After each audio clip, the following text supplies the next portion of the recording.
Hello friends, हमारी जो LT English series चल रही है उसके अंतर्गत आज हम फ्रांसिस बेकन का एक दूसरा एसे ऑफ ट्रूथ जो हमारे सिलेबस में लगा हुआ है उसको हम कंप्लीट उसको एक्सप्लेन करेंगे। लाइन टू लाइन उसकी एक्सप्लेनेशन आपको मिलने जा रही है।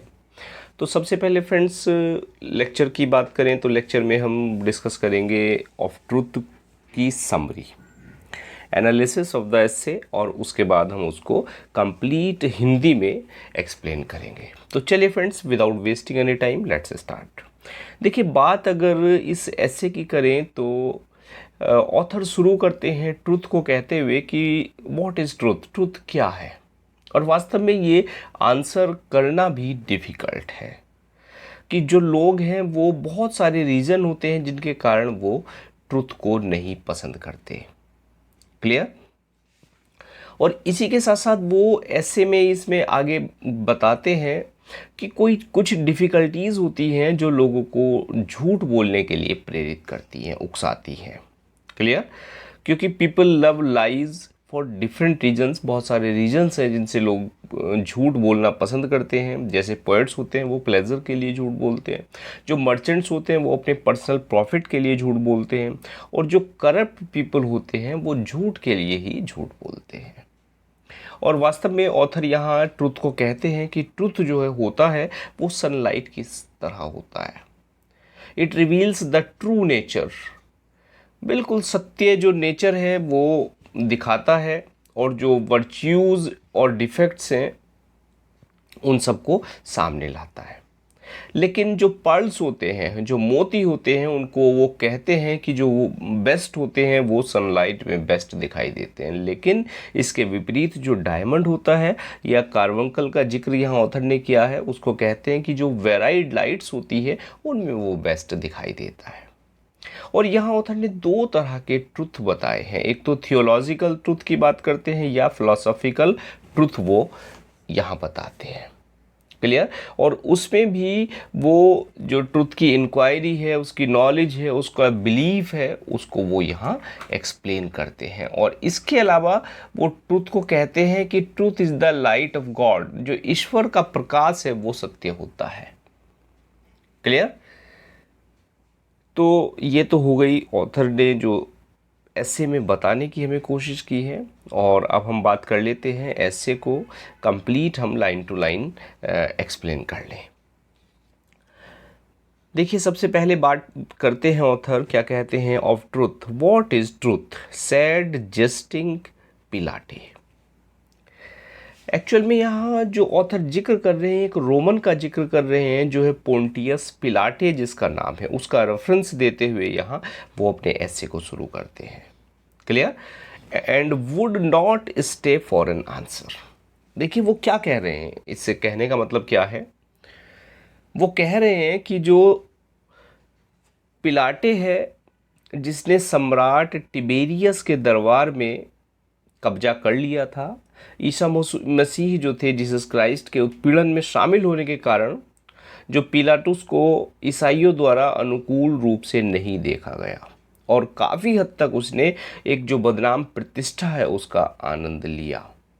यहाँ पिलातुस का नाम जो बेकन है वो लेते हैं ये इस बात को व्यक्त करने के लिए कि किस तरह से जो मनुष्य है वो सामान्य रूप से सत्य से बच जाता है। वे सत्य को सुविधाजनक और आत्मसात करने में क्या कठिन पाते हैं। कौन? एक सामान्य पुरुष। Clear friends? और आगे कहते हैं कि certainly there be that delight in giddiness and count it a bondage to fix a belief. Count से मतलब है, देखिए यहाँ काउंट कह रहे हैं, काउंट का मतलब है कंसीडर। क्लियर? और बॉन्डेज की बात करें तो बॉन्डेज बंधन को कहते हैं। Affecting free will in thinking as well as in acting. वो कह रहे हैं कि जो लोग हैं वो सत्य की तलाश नहीं करते हैं। क्या करते हैं? सत्य की तलाश नहीं करते हैं, और झूठ का सहारा लेने का आनंद लेते जाते हैं। लोग अस्पष्टता और अशुद्धि को पसंद करते हैं। किसको पसंद करते हैं? अस्पष्टता को और अशुद्धि को, ताकि वे सुविधाजनक भाषा में सत्य की कठोरता का सामना कर सके। Clear friends? और आगे कहते हैं, एंड दो the sects of philosopher of that kind be gone, yet there remain certain discoursing wits which are of the same veins, though there be not so much blood in them as was in those of the ancestors. देखिए डिस्कोर्सिंग, यहाँ कह रहे हैं certain डिस्कोर्सिंग। डिस्कोर्सिंग का मतलब है कि जो अस्थिर मस्तिष्क वाले लोग हैं, डिस्कोर्सिंग विट्स की बात करें, अस्थिर मस्तिष्क वाले लोग, और are of the same vein. Are of the same vein मतलब एक ही विचार के, एक ही स्वभाव के। अब ऑथर जिक्र कर रहे हैं, किसका जिक्र कर रहे हैं? फिलोसोफर का। और वो जो प्राचीन जो यूनानी फिलोसोफर हैं उनका जिक्र करते हैं, और कहते हैं कि वे अक्सर ये पता लगाने के लिए अपना रास्ता खो देते थे कि वास्तव में सत्य क्या था। और इस बात पे वो अफसोस जताते हैं कि इनमें से कुछ फ्री माइंड लोग, बिल्कुल स्वतंत्र दिमाग वाले लोग और अस्थिर विचारों वाले दार्शनिक जो थे, उन्होंने प्रस्ताव दिया कि सत्य के रूप में वास्तविक कुछ भी नहीं है, लेकिन इसके विपरीत साबित करने की कोशिश की। वे जल्दी ही डगमगा गए और परस्पर विरोधी निर्णय लेकर सामने आए। क्लियर? और इस प्रकार के जो विचारक हैं उनका अस्तित्व समाप्त हो गया है। वर्तमान समय में जो प्राचीन महान मस्तिष्क की कठोरता और दृढ़ता का अभाव होता है, और वे शानदार जो उनके एंसेस्टर्स थे, यानी उनके जो पूर्ववर्ती लोग हैं, उनके वो एक संस्करण है। फिर भी सत्य के अस्तित्व पर वो क्या करते हैं? संदेह करते हैं, और किधर बढ़ते हैं फ्रेंड्स? असत्य की ओर वो बढ़ना पसंद करते हैं। यानी उनकी प्रवृत्ति होती है कि वो कहाँ बढ़े? असत्य की ओर बढ़े। Clear? But it is not only the difficult and labour which man take in finding out of truth, nor again that when it is found it imposed upon man's thoughts। देखिए imposed यानी impose करना, लाद देना, और किस पर? Men's की thought पर, यानी मनुष्य के विचारों पर। that doth bring lies in favor but a natural thought corrupt love of the lies itself। और आगे क्या कह रहे हैं कि जो लोग हैं वो सत्य के लिए, सत्य की खोज के लिए बहुत ही डिफिकल्टी और लेबर, यानी बहुत ही गंभीर और कठोर प्रयास करते हैं। इसमें which man take in finding out truth, सत्य की खोज करने में। लेकिन अफसोस की बात क्या है कि nor again that when it is found it imposed upon man's thought. लेकिन वास्तव में अफसोस की बात यह है कि वे सत्य के बोझ और मांगों को क्या पाते हैं? असहनीय पाते हैं, और सत्य की जो खोज है उसको वो छोड़ देते हैं। और किधर चले जाते हैं? That doth bring lies in favour, वो झूठ की तरफ बढ़ जाते हैं, यह जानते हुए कि जो झूठ है उसका सहारा लेना डिसग्रेसफुल होता है, अपमानजनक होता है, दो करप्ट। क्लियर? यद्यपि करप्ट होता है, फिर भी वो झूठ का सहारा लेते हैं। और झूठ की जो दुनिया है वो अंधेरी होती है, लेकिन लोग किसी तरह सच्चाई की कीमत पर झूठ के प्रति आकर्षण पैदा कर देते हैं। Clear friends? चलिए आगे बढ़ जाते हैं। One of the later school of Gracians examined the matter and is at a stand to think what should be in it, that man should love lies where neither they make for pleasure as with poets, nor for advantage as with the merchants, but for the sake's lies। और यहाँ Grecian का example लेते हैं, जो यूनानी दार्शनिक है उनका ऑथर एग्जाम्पल ले रहे हैं यूनानी लोगों का, और ये कह रहे हैं कि उन्होंने ये जानने की कोशिश की वास्तव में लोगों को झूठ और क्यों और क्या झूठ में है जो वो आकर्षित करता है। क्लियर? और बात अगर करें तो देखिए पोएट्स की बात कर रहे हैं, प्लेजर कह रहे हैं कि जो पोएट है, कविता में वास्तव में जो सत्य होता है, सत्य की कुछ जो विकृति होती है, यानी कविता में जो झूठ होता है वो कविता की जो साहित्यिक सुंदरता है उसको बढ़ा देता है। इसलिए कल्पना को समायोजित करने के लिए झूठ का सहारा लिया जाता है। ताकि पाठकों का जो प्लेजर है, आनंद है, वो बढ़ जाए।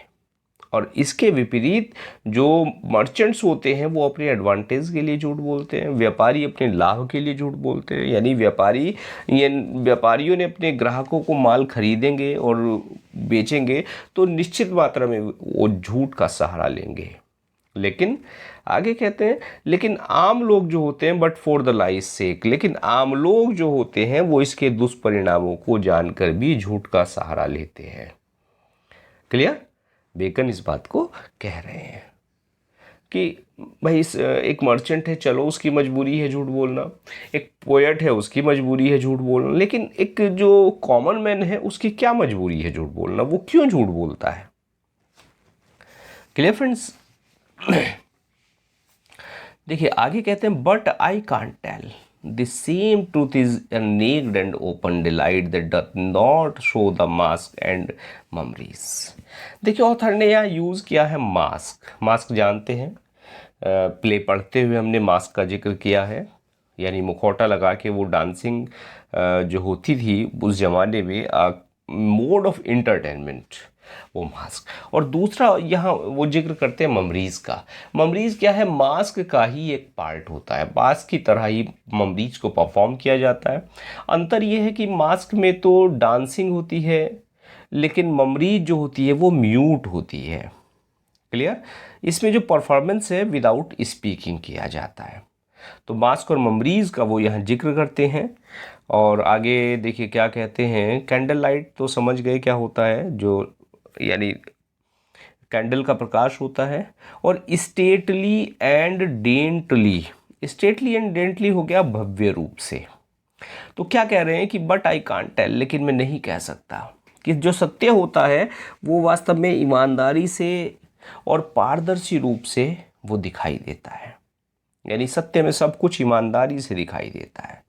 और सत्य में जो फालतू, वो उसका कारण क्या है कि वो नेकेड होता है, बिल्कुल न्यूड होता है, नेकेड है, सब कुछ उसमें दिखाई दे रहा है। And open delight that doth not show the mask and memories, और बिल्कुल ओपन लाइट की तरह वो होता है, जिसमें जो भी मास्क मेमोरीज है वो बिल्कुल दिखाई देती है, बिल्कुल सामने से दिखाई देती है।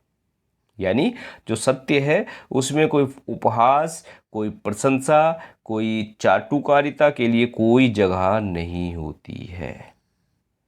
Clear? And triumph of the world half so stately and daintily as candle light.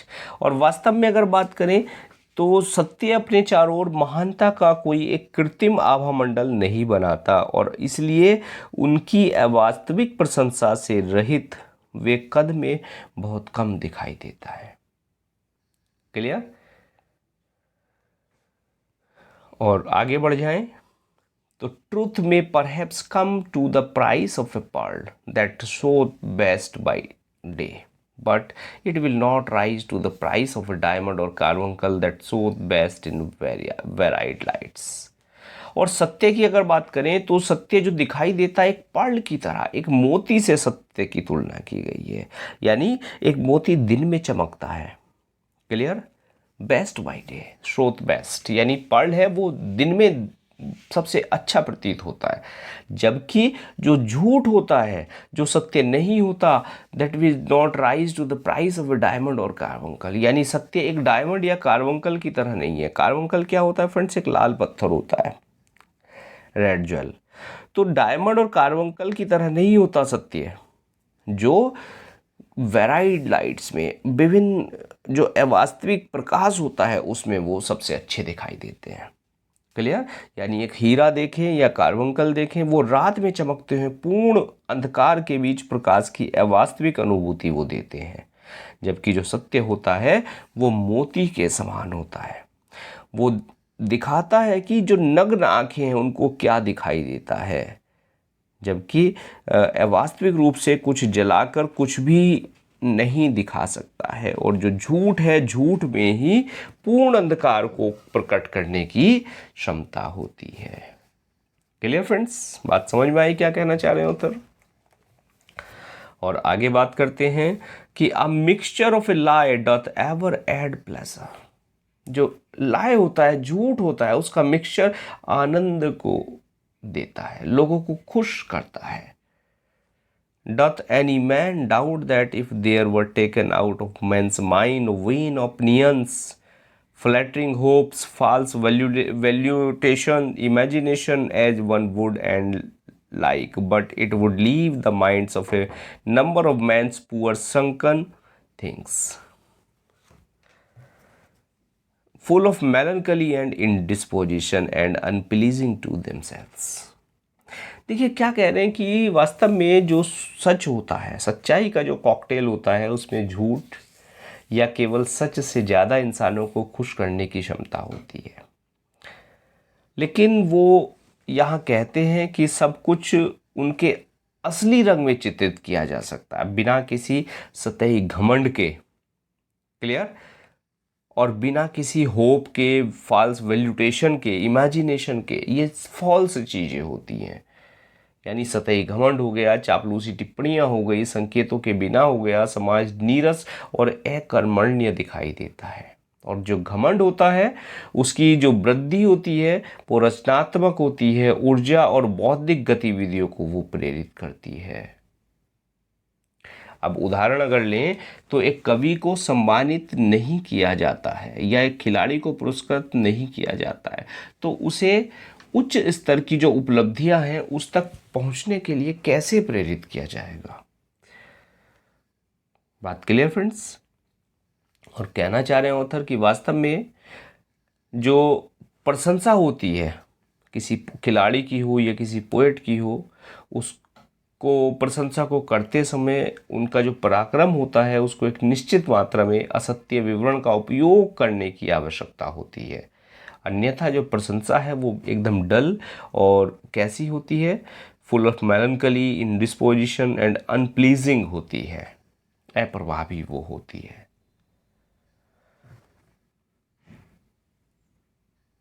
One of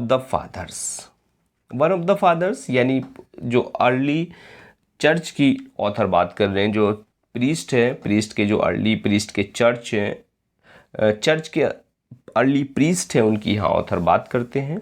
in great severity कहते हैं स्टर्ननेस, कॉल्ड पोएजी वाइनम डिमोनम यानी द वाइन ऑफ डेवल्स। यानी अगर महान ज्ञान के कुछ जो सम्मानित पुरुष की बात करें तो उन्होंने कविता को क्या कहा है कि वाइन ऑफ डेवल्स, यानी एक झूठ कहते हुए कविता को बदनाम कर दिया कि poetry is the wine of devils. ये कहते हुए उन्होंने कविता को बदनाम किया, because it filleth the imagination, क्योंकि इमेजिनेशन को भरती है, इमेजिनेशन को फिल करती है। And yet it is but with the shadow of a lie, बल्कि इसके साथ क्या होती है, एक लाई की शेडो भी होती है, झूठ की एक परछाई भी इसके साथ होती है।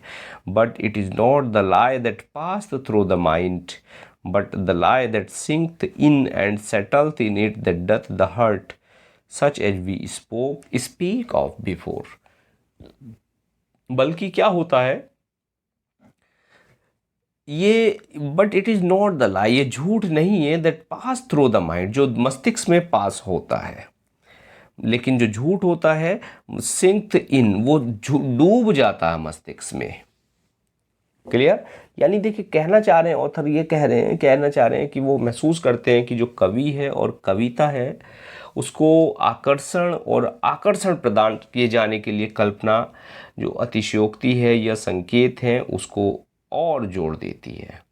और बेकन कह रहे हैं कि अधिकतर जो झूठ है वास्तव में पाठक के दिमाग में स्थायी रूप से नहीं रह सकते, लेकिन इस तरह के झूठ का हिस्सा पाठक के दिमाग में क्या कर जाता है, सिंक कर जाता है, समा जाता है, जिससे पाठकों की भावना खराब हो जाती है और कविता पढ़ने के लिए क्या होता है, एक दुखद परिणाम होता है, हर्ट, यानी वो हर्ट होता है, दुखद परिणाम हो जाता है। Clear friends? और आई होप समझ में आ रहा होगा। But howsoever these things are thus in men's depraved judgements and affections, yet truth which only doth judge itself teased that the inquiry of truth which is the love of making or wooing of it, the knowledge of truth, which is the presence of it, and the belief of truth, which is the enjoying of it. It is the sovereign good of human nature. sovereign कहते हैं, देखिए supreme. लेकिन वो कह रहे हैं कि ये जो चीजें होती हैं are thus in men's depraved judgements and affectations. ये जो जजमेंट्स है और अफेक्शन है उसको डिप्रेव कर देती हैं। जबकि जो सत्य होता है विच ओनली डथ जज इटसेल्फ, जो खुद जज अपने आप को करता है। Teaches that inquiry of truth, और इस बात को बताता है कि यानी ये कहना चाह रहे होता है कि जो सत्य है वो हमेशा बेदाग रहता है, यानी झूठ मन को हमारे भ्रष्ट करता है और सत्य हमेशा बेदाग रहता है। यह निरपेक्ष होता है और अलग अलग व्याख्याओं के लिए खुद को उधार नहीं देता। सत्य की खोज एक ऐसी खोज है जिसमें पीछा करने वाले को किसी चीज की आवश्यकता नहीं होती है। यानी सत्य के ज्ञान का अर्थ है इसी अद्वितीय उपहार का मालिक होना, स्वामी होना। Clear friends? और जब कोई सत्य में पूर्ण रूप से विश्वास करता है, बिलीफ ऑफ ट्रूथ, यानी जब सत्य में कोई पूर्ण रूप से विश्वास करता है तो वो क्या हो जाता है? एंजॉइंग ऑफ इट, यानी उसकी जो सुखद अनुभूति होती है वो उसको प्राप्त हो जाती है। यानी उसकी अनुभूति बहुत सुखद हो जाती है और वो अपनी जो ह्यूमन नेचर है उसका वो सुप्रीम पावर हो जाता है। वह मानव प्रकृति के परम सिद्धांत का प्रतीक होती है। क्लियर?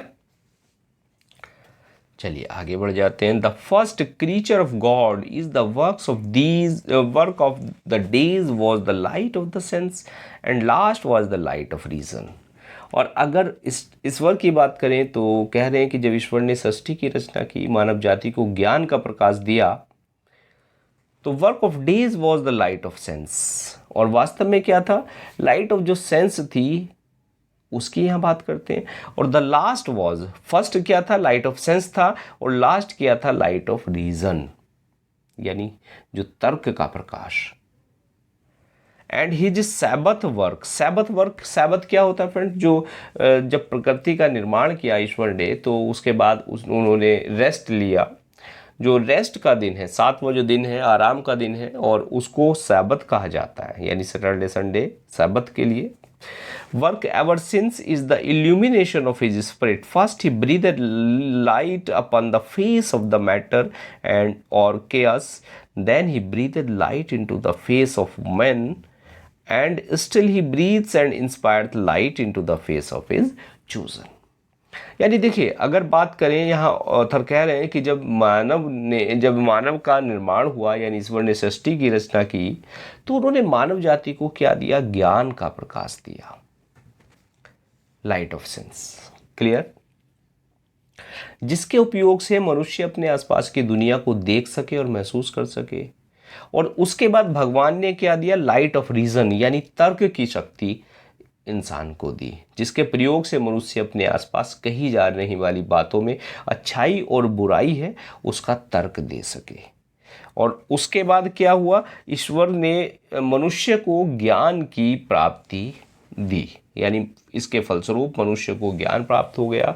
और इसके बाद भगवान ने जो प्रकाश फैलाया, जिसने दुनिया को रोशन किया, जो उस समय इतना अव्यवस्थित था, तब उनका प्रकाश मनुष्य पर पड़ा और उन्हें ज्ञान में अन्य प्रजातियों से श्रेष्ठ बनाया जा सका।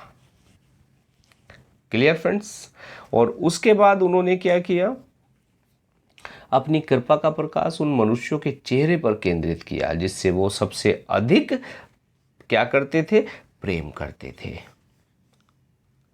और still he ब्रीथेड and inspired light into the face of his chosen. जो अपने कृपा पात्र मनुष्य थे, उनके चेहरे पर उन्होंने प्रकाश डाला।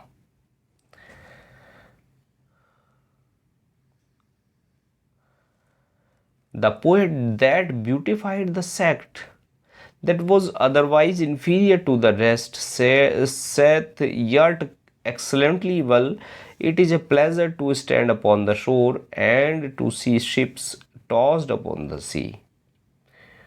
और यानी यहाँ बात कर रहे हैं ऑथर कि poet that beautified the sect that was otherwise inferior to the rest, कि किसी ऐसे सेक्ट को, किसी ऐसी बात को पोएट ब्यूटिफाई कर देता है जो इन्फीरियर होता है, दूसरी चीज़ों से इन्फीरियर होता है। सेथ यट एक्सलेंटली वेल, फिर भी वो एक्सलेंटली उसको कह देता है।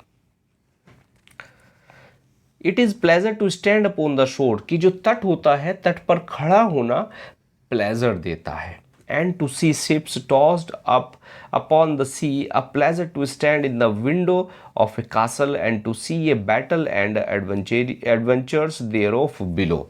यानी कह रहे हैं जब कोई समुद्र तट पर खड़ा होता है और जहाज़ों को हवाओं से हिंसक रूप से चलते हुए देखता है, तो यह एक कैसा अनुभव होता है? सांस रोक देने वाला अनुभव होता है। और इसी तरह से जैसे कोई ऊंचे महल की खिड़की के पास खड़ा हो जाता है और नीचे क्या देखता है? युद्ध को देखता है, बैटल को देखता है। Clear friends? तो बैटल को देखता है, तो बैटल को देखने के कारण उसका जो एक अनुभव होता है वो एक अनूठा अनुभव होता है। ठीक उसी तरह, ये एग्जाम्पल ऑथर यूज कर रहे हैं, ठीक उसी तरह मनुष्य सत्य का अनुभव कर सकता है। तो वह ये महसूस कर सकता है कि एक ऊंचे पहाड़ पर खड़ा है। कैसे खड़ा है? एक ऊंचे पहाड़ पर वो खड़ा है, अगर वो सत्य का अनुभव कर रहा है। Clear friends? देखिए कह रहे हैं ना, but no pleasure is comparable to the standing upon the vantage ground of truth. एक हिल पे खड़ा होना, यानी अगर आप सत्य बोल रहे हैं तो आपको ऐसा अनुभव होता है कि आप जो कंपैरेटिवली जो बराबर की ग्राउंड है उससे आप ऊंचाई पर खड़े हुए हैं। Hill not to be commanded and where the air is always clear and serene. और एक पहाड़ी जिस पे हवा हमेशा कैसी होती है? सीरीन होती है, क्लियर होती है। And to see the errors and wanderings and mists and tempests in the vale below. और उस पहाड़ी पे खड़ा होना और उसके बाद जो नीचे है, घाटी है, उसमें क्या एरर्स को, वॉन्डरिंग्स को, मिस्ट को, धुंध को, टेम्पेस्ट को देखना। So always that is prospect be with pity and not with swelling और प्राइड। और वास्तव में इसका जो अनुभव होता है वो एक अलग ही होता है। और ये एक कोई प्राइड का, स्वेलिंग का, यानी एक घमंड की स्थिति इसमें ना महसूस की जाए। यानी इस तरह से उच्च स्थिति को प्राप्त करने के लिए व्यक्ति को गर्व महसूस नहीं करना चाहिए। Certainly it is heaven upon earth to have a man's mind move in charity, rest in providence and turn upon the poles of truth। और बल्कि इसके बजाय उसे विनम्र रहना चाहिए और दूसरों के प्रति सौम्य रहना चाहिए और उसे दान में संलग्न होना चाहिए। Clear friends? चलिए आगे बढ़ जाते हैं। आगे कहते हैं author, to pass from theological and philosophical truth to be truth of civil business. अब वो बात करते हैं ट्रूथ की, दो प्रकार, थियोसॉफिकल और फिलोसॉफिकल ट्रूथ। यानी थियोसॉफिकल और दार्शनिक जो सत्य है वो एक निश्चित डोमेन से संबंधित होते हैं। It will be acknowledged even by those that practice it not, that clear and round dealing is the honor of man's nature, and that mixture of falsehood is like alloy in coin of gold and silver। और आगे कहते हैं कि जो falsehood होता है, झूठ होता है, उसका जो मिक्सचर होता है वो एक मिश्र धातु के समान होता है सिल्वर और गोल्ड के सिक्के में। which may make the metal work the better but it embellishes it। कि किसी भी धातु में जब हम एलॉय को मिला देते हैं, मिश्र धातु को मिला देते हैं, तो मेटल तो अच्छे से काम करने लगती है, लेकिन वो एम्बेस्ड हो जाती है। और एम्बेस्ड मतलब दोषपूर्ण, वो दोषपूर्ण हो जाती है, उसकी शुद्धता में कमी आ जाती है। Clear friends? For these winding and crude courses are the goings of the serpents which goeth basely upon the belly and not upon the fit.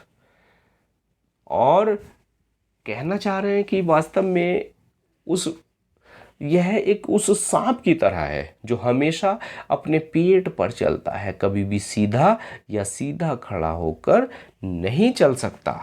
There is no voice that doth so cover a man with same as to be found false and perfidious, and therefore Montaigne said prettily when he inquired the reason why the word of the lie should be such a disgrace and such an odious charge। और कह रहे हैं कि यही कारण है कि mountain जैसे प्रतिष्ठित व्यक्तियों ने घोषणा की कि जो झूठ है वो सार्वभौमिक रूप से अपमानजनक और घृणित है। क्लियर?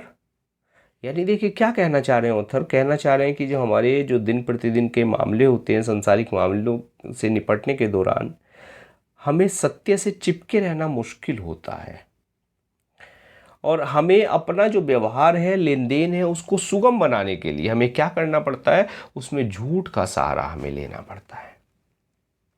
Clear friends? और एक व्यवहारिक आवश्यकता हमें इसकी महसूस होती है और वह सफल हो सकता है, विजेता बन सकता है, जिस ऐसा आचरण नीच और अपमानजनक भी हो सकता है। और आगे वो मिश्र धातु का एग्जाम्पल देते हैं कि जिस तरह मिश्र धातु में, सोने और चांदी में जो एलॉय मिलाई जाती है वो उसको मजबूती तो प्रदान करते हैं, लेकिन मिश्र धातु मिला देने के बाद जो चांदी या सोने की चमक होती है वो खराब हो जाती है। क्लियर? और ये उसी तरह से एक सांप के समान होती है जो हमेशा पेट के बल चलता है, कभी भी सीधा खड़ा होके नहीं चल सकता। Clear friends? और आगे कहते हैं, देखिए, saith he if it be well weighed to say that a man's life is as much as to say that he is brave towards God. Well weighed का मतलब है कि प्रॉपरली इवेल्यूटेड। कहते हैं कि यदि प्रॉपरली इवेल्यूट किया जाए, to say that a man's life, कि एक व्यक्ति जो झूठ बोलता है, ये एज मच एज टू से अगर कहें that he is brave towards God and a coward towards man, कि यदि एक व्यक्ति झूठ बोलता है तो वह सामान्य मनुष्यों से डरता है और ईश्वर का सामना करने की जो हिम्मत है वो रखता है। For a lie faces God, क्योंकि जो झूठ है वो ईश्वर को फेस करने की क्षमता रखता है। एंड सीक फ्रॉम मैन, और किससे डर जाता है? सामान्य मनुष्य से डरता है। क्लियर? यानी जो व्यक्ति झूठ बोलता है, ऑथर कह रहे हैं कि वो ईश्वर का सामना करने की हिम्मत रखता है और सामान्य मनुष्य से वो डरता है। Surely the wickedness of falsehood and breach of faith cannot possibly be so highly expressed as in that it shall be the last peal to call the judgments of God upon the generation of man, it being foretold that when Christ cometh he shall not find faith upon the earth। और कह रहे हैं कि वह एक नीच आत्मा है जिसमें कोई ज्ञान या बौद्धिक भार नहीं है। जब न्याय का दिन आता है, जब जजमेंट डे आता है, clear, to call the judgement of God upon the generation of man, जब जजमेंट का दिन आएगा, जब न्याय का दिन आएगा, तो एक व्यक्ति जिसने जीवन भर झूठ बोला है वो भगवान का सामना नहीं कर पाएगा। Clear friends? यानी अगर बात न्याय की करें, एक न्याय का दिन आएगा तो जिसने जीवन भर झूठ बोला है वो भगवान का सामना नहीं कर पाएगा और उसे उसके अपराध के कारण दंडित किया जाएगा। और ऐसा कहा गया है कि दुनिया में जो नैतिक मूल्य हैं उनका जो क्रमिक क्षरण है वो धीरे धीरे पृथ्वी को एक ऐसी स्थिति में ले जाएगा जहां उसका जो अस्तित्व है, वो जो विश्वास है, जहां विश्वास का जो अस्तित्व है वो खत्म हो जाएगा, फेथ का जो अस्तित्व है वो खत्म हो जाएगा। Clear friends? तो थोड़ा देखिए, अगर बेकन के ऐसे की बात करें तो बिल्कुल फ्लैट ऐसे नहीं होते कि फ्लैट आप पढ़ लें प्रोज की तरह और आपको समझ आ जाए। एक एक लाइन में ऐसा गहन सार बेकन ठूस देते हैं कि बिल्कुल एफोरिस्टिक स्टाइल, एक लाइन लिखा शब्द कुछ और है और भाव वास्तव में कुछ और निकल के आता है। तो आई होप ओवरऑल आपने जो ऐसे है इसको एंजॉय किया होगा। समझ आया कि नहीं आया अपने कमेंट ज़रूर दें।